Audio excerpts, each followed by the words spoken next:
Hello, my YouTube family. Today we are going to talk about my favorite subject, making more money. You know, in our last video, we talked about the cash flow quadrant, the 4 quadrants in which you can make money. Well, today we're going to dabble in the investing quadrant of making money. And what we're going to talk about is making money in real estate. It doesn't matter whether we're talking about, individual houses, apartment complexes, fourplexes, duplexes, it does not matter, but real estate is real estate. I tell people all the time, one thing that's not being made anymore, you can't make any more of it, is dirt. So it's always going to have value to it. Just like the stock market, real estate goes up and down, but over time, it's going to go up. So when you get in, you're almost guaranteed that getting out at a later date, it's going to be higher in value. All right. So now what I want you to do is look at my examples. The numbers don't have to be my numbers. It can be, we're talking today about buying houses that are $200,000 each. But it could be a $400,000 or $500,000 house, or even a $100,000 house. We're not talking about buying a fixer-upper, trying to do repairs and flipping, and there's definitely more money to be made in that area, but that's not for everybody. So I want to give you something that's very general that can work for anybody. And now the example I'm going to use is we're going to act like we're buying 5 houses at $200 each. Now, we can say 5 houses at $100 each. It doesn't matter what we do. Or we can say 3 houses, but I just want to show you the concept and how this works. And one of the things that we're going to talk about here is compounding interest. You making money off of the compound effect. All right.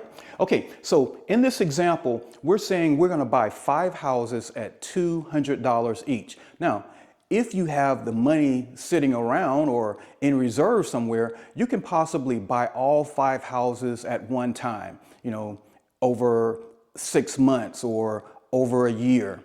Or if you need to do it gradually, you can set a plan, make a plan. Every year, I'm going to buy 1 additional piece of property. So at the end of our example, the end of the 5 years, you have 5 properties. Okay, so now you've bought the 5 properties at $200,000 each. You put 15% down, which is possible. And that's why I tell you all the time, your credit is important. If your credit is not above a 700 right now, don't do anything until you get that credit score over 700. Now, if you're at a 750, a 760, you're going to be able to do that 15% down. You can find a lender that only 15% down, you can acquire each property. So we're going to use that example because I know you've been working on your credit. So now 30,000 times 5. So that 15% down is $30,000 times 5. That's $150,000. So if there's $150,000 sitting in a savings account, some type of investment account, you can pull that money and acquire these 5 properties.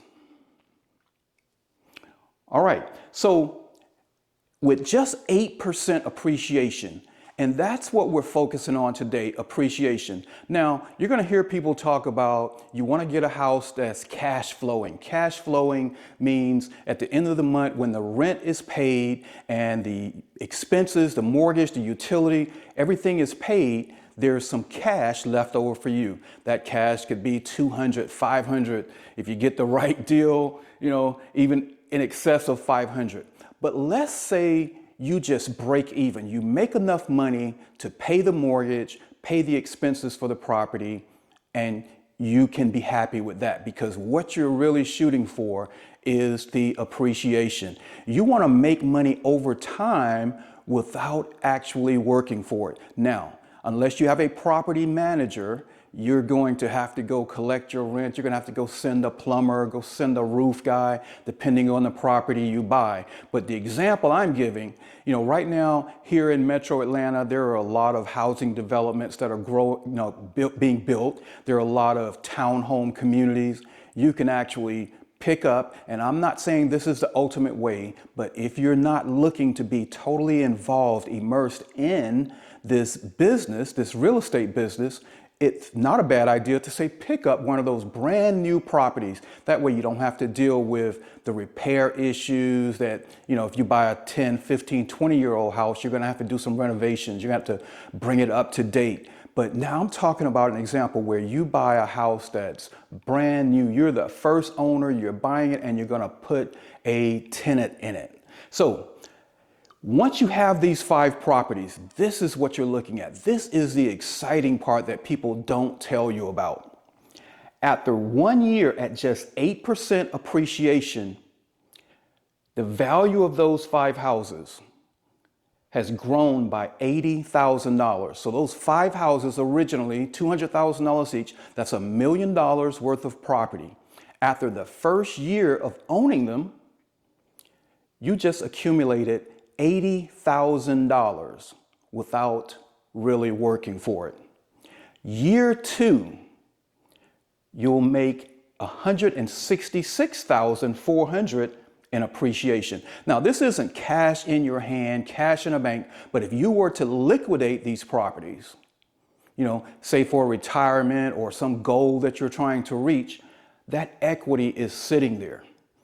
Year 3, you're at $259,712 in equity.